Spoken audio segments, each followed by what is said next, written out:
Hello बाबू, कैसे हो आप सब। तो आप देख रहे हैं अपना फेवरेट यूट्यूब चैनल फिजिक्स गुरु। और आज हम लोग एक इंपॉर्टेंट टॉपिक लेकर आए हैं, क्या? दर्पण सूत्र।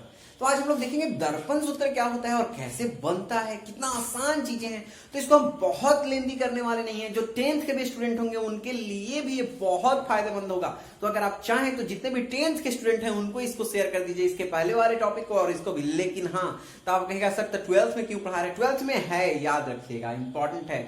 उसके साथ मैग्निफिकेशन पर इसके ऊपर क्वेश्चन भी आते हैं, इसलिए इसको लास्ट तक देखिएगा। दर्पण सूत्र कंप्लीट कर लेना है, मिरर फॉर्मूला ये समझ में जरूर आपको आना चाहिए। तो प्रूफ क्या करते हैं, तो इसको हम ज्यादा लेंदी नहीं करेंगे, आराम से आपको समझाने का प्रयास करेंगे। सिर्फ कंसेप्ट देंगे कि कैसे प्रूव होता है, क्योंकि न्यूमेरिकल बनाने में आपको आसानी होगा। तो देखने जा रहे हैं हम लोग दर्पण सूत्र। तो किससे देखते हैं दर्पण सूत्र?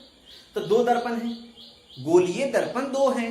तो गोलीय दर्पण में एक उत्तल भी ले सकते हैं, अवतल भी ले सकते हैं, लेकिन हम जो लेने जा रहे हैं वो होगा आपका अवतल दर्पण। तो अवतल दर्पण से हम लोग दर्पण सूत्र प्रूफ करेंगे। देखते हैं कैसे प्रूफ होगा ये।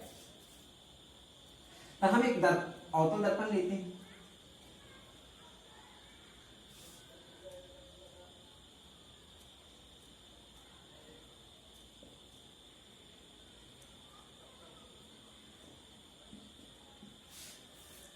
तो एम डैश हो गया।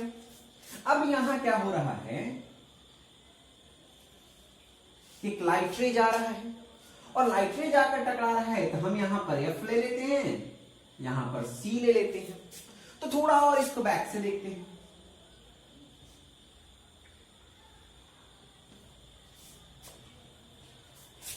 और यहां पर ऑब्जेक्ट को रख देते हैं।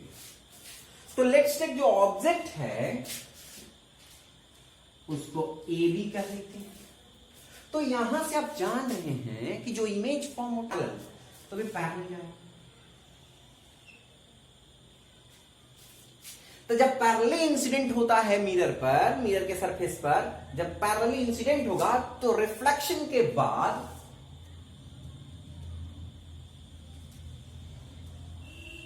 एफ से निकल जाएगा। अच्छा, तो ठीक है। अगर आप 10th पढ़े होंगे तो आपके सर क्या कहते थे कि ठीक है ये कैसे जाएगा, एफ से निकलेगा, दूसरा सी से चला जाएगा। हम सी से नहीं बनाएंगे, याद रखना, क्योंकि जब आप सी पर रख लेते हैं तो एफ से निकाल देते हैं। इसलिए हम ऐसा एक कॉमन दे रहे हैं, हम एक ऐसा कॉमन डेरिवेशन कर रहे हैं कि जितना भी बनाना हो बना लो, सिर्फ डेरिवेशन, सिर्फ फोटो बदलना, डेरिवेशन सेम रह जाएगा, उसमें कोई चेंज नहीं होगा। कॉमन, इसको मास्टरपीस कर सकते हैं डेरिवेशन। तो जैसे कि यहां के बाद क्या हो जाएगा, दूसरा लाइन। एक काम करते हैं, हम इसके लिए मार्कर चेंज कर देते हैं, इसके लिए मार्कर चेंज कर देते हैं, ग्रीन कर देते हैं। क्या आप लोग को समझ में भी बिल्कुल आना चाहिए। ओ सेट, ये भी तो ब्लैक ही है, व्यवस्था करते हैं। लो।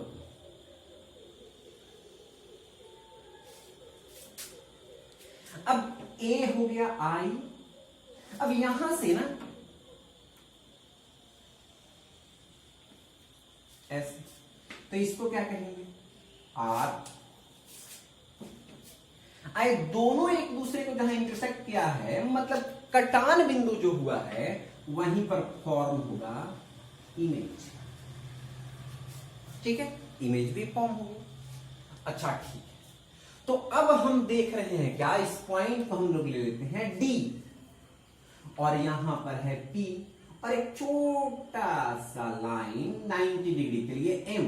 तो फिर हम बात वही कहेंगे कि एम और पी अति निकट बिंदु है। देखो ऐसे बनाने के लिए हम लोग बना देते हैं ऐसा, लेकिन दर्पण जो होता है ना बिल्कुल सीधा, मतलब हल्का कर्व होता है, इतना ज्यादा कर्व नहीं होता है, बिल्कुल सीधा। तो इसका मतलब एम और पी ना बहुत क्लोजेस्ट पॉइंट हो गया, बहुत क्लोजेस्ट पॉइंट हो गया। तो इसलिए एम और पी क्लोजेस्ट पॉइंट होने के कारण हम उसको लिखेंगे नहीं। तो जैसे एम और पी क्लोजेस्ट पॉइंट हो गया और यहां जो बना, तो यहां ए है तो यहां पर ए डैश और बी डैश। तो अब हम लोग चलते हैं कि इसमें कुछ वस्तु दूरी हुआ, प्रतिबिंब दूरी हुआ, ये सब लिखेंगे ना, फोकस दूरी हुआ, तो लिखेंगे चिन्ह परिपाटी से, या लिख सकते हैं इसके नीचे जहां। तो जहां क्या हो जाएगा बाबू, तो जहां ध्यान दीजिएगा ए पी। अच्छा ए पी, तो एपी के लिए क्या है, तो आप लिख सकते हैं क्या, वस्तु की दूरी। तो वस्तु की दूरी जो होता है माइनस में होता है।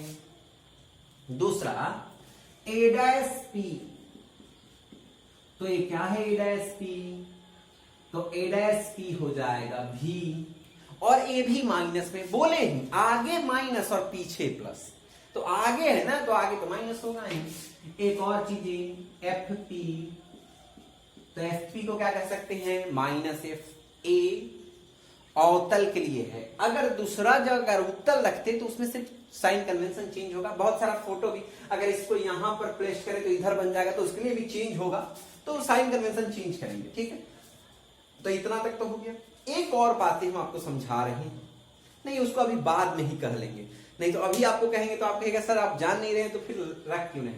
तो हम इसको ज्यादा लेंदी नहीं करते हैं। हम क्या देख रहे हैं, दो लाइन यहां है, देखो एक लाइन है काला वाला लाइन है और एक लाइन हरा वाला है। तो ध्यान से अगर देखोगे तो हरा वाला से दो गो ट्रायंगल फॉर्म हो रहा है, ठीक है। अच्छा जब ट्रायंगल फॉर्म हो रहा है तो लिखेंगे from triangle A B P and triangle कौन सा, तो A dash B dash P.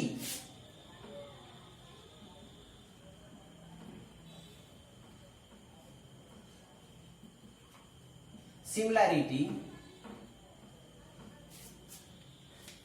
तो सिमिलर है, दोनों ट्रायंगल सिमिलर है, सिमिलैरिटी मतलब सिमिलर है। तो सिमिलर कैसे है, तो आप कहेगा सर सिमिलर प्रूफ नहीं किया, अरे प्रूफ नहीं करेंगे, ऐसे आप देख लो यहां कोण आई है तो कोण आर है, तो परावर्तन के नियम से क्या होता है, कोण आई इक्वल टू कोण आर, तो ये तो क्लियर है। दूसरा चीजें हैं कि यहां भी अगर 90 फॉर्म हो रहा है तो यहां भी 90 फॉर्म हो रहा है। तो जब दो एंगल दूसरे ट्रायंगल के दो एंगल के बराबर हो जाएगा तो दोनों ट्रायंगल एक दूसरे क्या हो जाएगा, सिमिलर हो जाएगा। और सिमिलर ट्रायंगल के साइड के रेशियो क्या होते हैं, तो इक्वल होते हैं। तो हम आराम से लिख सकते हैं। तो कैसे लिखेंगे, तो ध्यान दीजिएगा, थोड़ा सा आसान करते हैं, मतलब आपको समझ में आ जाए। तो दो ट्रायंगल बन रहा है, एक छोटा वाला एक बड़ा वाला। तो छोटे वाले का ऊंचाई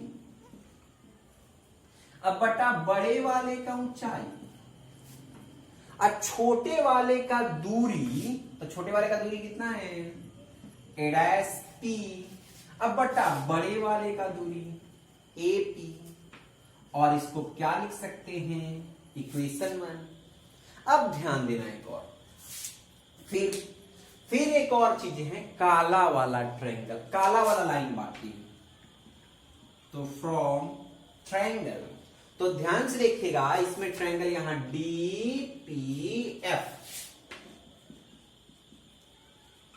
एंड ट्रायंगल, तो यहां क्या हो जाएगा, तो अगर ध्यान से देख लीजिएगा तो हो जाएगा बी डैश ए डैश एफ। मन करे तो आप लिख सकते हैं ए सिमिलरिटी, आप चाहें तो ए भी लिख सकते हैं, कौन कौन समरूपता से, कौन समरूपता से लिखो। जब दो को कोई बराबर तीसरा ऑटोमेटिक बराबर होगा, ट्रायंगल है, ठीक है। तो अब क्या हो सकता है, तो इसका फॉर्मूला क्या लिखेंगे, तो इसका फॉर्मूला लिखेंगे फिर वही बात, छोटे वाले का ऊंचाई। तो छोटे वाले का ऊंचाई, तो एक बात हम आपको बता देते हैं, यहां अगर दिख रहा हो तो यही लिख देते हैं। वो जो डीपी है ना बाबू, डीपी एक किसके बराबर है, ए बी के। क्यों डीपी ए बी के बराबर है, क्योंकि पैरेलल लाइन है, तो पैरेलल लाइन में जितना ए बी होगा उतना ही डीपी होगा।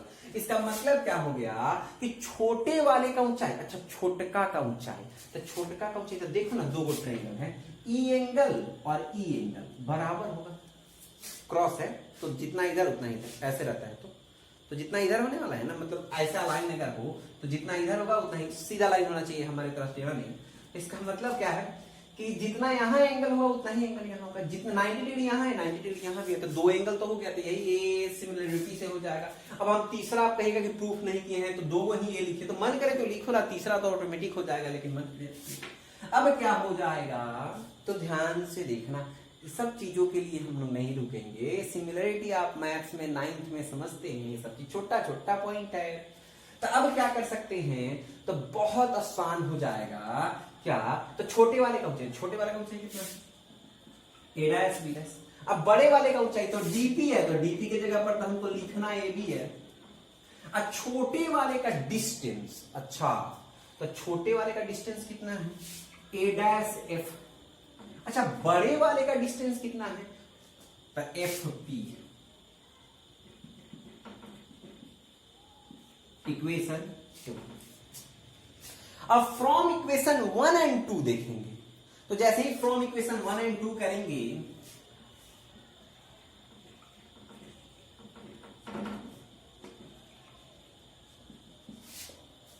क्या हो जाएगा, तो देखेंगे कि A dash B dash by A B, A dash B dash by A B इतना बराबर इतना, इतना बराबर इतना। इसका मतलब क्या हो जाएगा, ए डैश पी ए पी बराबर ए डैश एफ एफ पी। यहां तक तो किसी को डाउट नहीं होना चाहिए। अब एक लाइन और ध्यान से देखना, बस एक ही कंसेप्ट इसमें समझना, इसमें कुछ समझना नहीं था, बस एक लाइन हम आपसे रिक्वेस्ट कर रहे हैं कि यही समझना, सब में पी है। कल ही बोले थे आप लोगों को कि जितने भी दूरी होते हैं, साइन कन्वेंशन वाला देख लेना, जितने भी दूरी होते हैं सबको पी से मापते हैं, तो सब में पी है, लेकिन इसमें पी नहीं है, ए डैश एफ है। तो ए डैश एफ के लिए क्या हो जाएगा, अच्छा तो ए डैश एफ के लिए देखो, ए डैश एफ के लिए इतना ही दूर चाहिए, तो ये तो हमको जब भी मापेंगे तो पी से मापेंगे, तो पूरा, अच्छा मतलब पूरा में से अगर इतना हटा दे, एफ पी हटा दे, अरे पूरा मतलब ए डैश पी में से एफ पी अगर हटा दे मतलब घटा दे, तो ए डैश एफ हो जाएगा। तो लिख दो ना, A dash F equal to, अच्छा A dash F equal to, तो पूरा A dash P minus F P. अच्छा तो आप कहिएगा सर यहां तो एक और चीजें हो सकता है, आप जब लिख ही दिए हैं तो A dash F equal to A dash P के जगह पर यहां माइनस भी है तो लिखो माइनस भी, और एफ पी के जगह पर तो माइनस एफ है तो माइनस माइनस तो पहले, तो हम दोनों में से माइनस कॉमन कर लेते हैं तो हो जाएगा भी और माइनस एफ। तो ए डैश एफ के जगह पर कितना हो गया, तो माइनस भी माइनस एफ, कोई दिक्कत है ऐसे। तो अब क्या कर सकते हैं, तो यहां पर रख दो, तो रखो, तो ए डैश पी के जगह पर क्या है, तो ए डैश पी के जगह पर है माइनस भी, एपी के जगह पर क्या है तो minus you, A dash F के जगह पर क्या है तो माइनस भी माइनस एफ, ऐसे करके मल्टीप्लाई में है ये माइनस। अब बाय में क्या है, एफ पी के जगह पर तो एफ माइनस में, यहां तक तो समझ में आया होगा, माइनस से माइनस कट गया, माइनस से माइनस कट गया, ये दोनों माइनस से माइनस कट गया, यहां भी माइनस से माइनस कट गया। अब क्या होने वाला है वो देख लो, हम चाह रहे हैं कि इतना ही में आपका आंसर हो जाए एक ही बोर्ड में।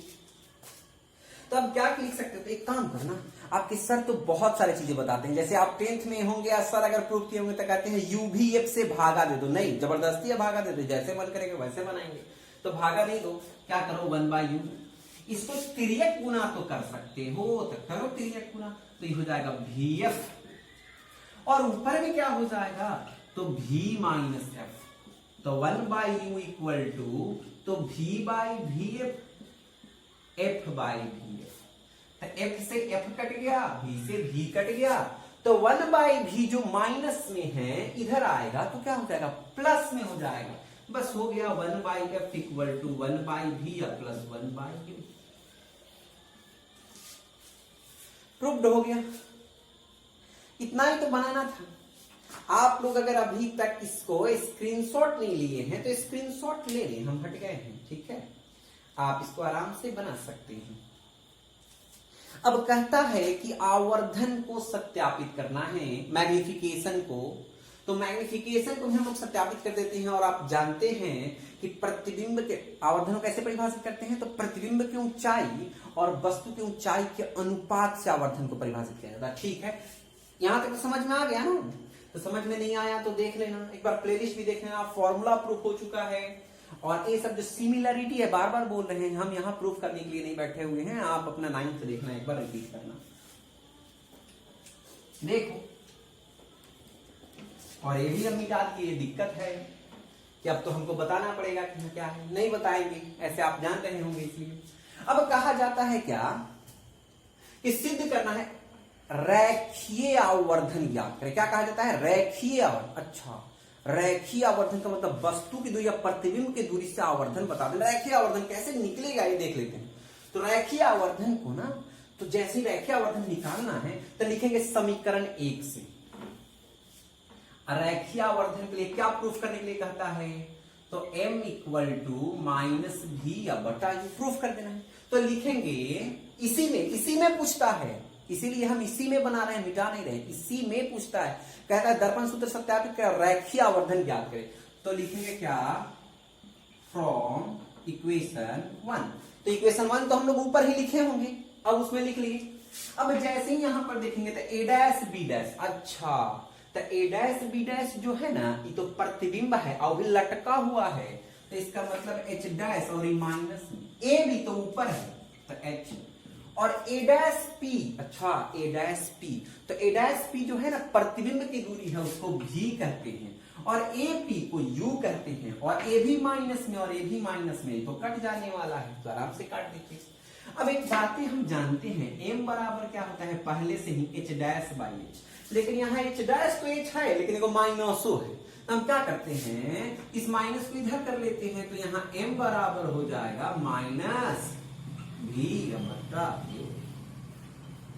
रेखीय आवर्धन सत्यापित हुआ, लीनियर मैग्निफिकेशन।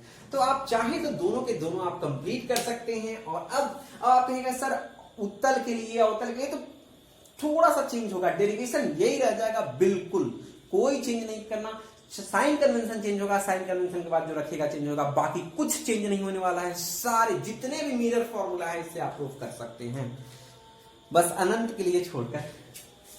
हटा दें तो कंप्लीट हो गया, हटा देते हैं, ठीक है। और स्टेडियम आप लोग फिजिक्स गुरु को देखते रहिए। नेक्स्ट में हम लोग मिलेंगे नेक्स्ट वीडियो के लिए।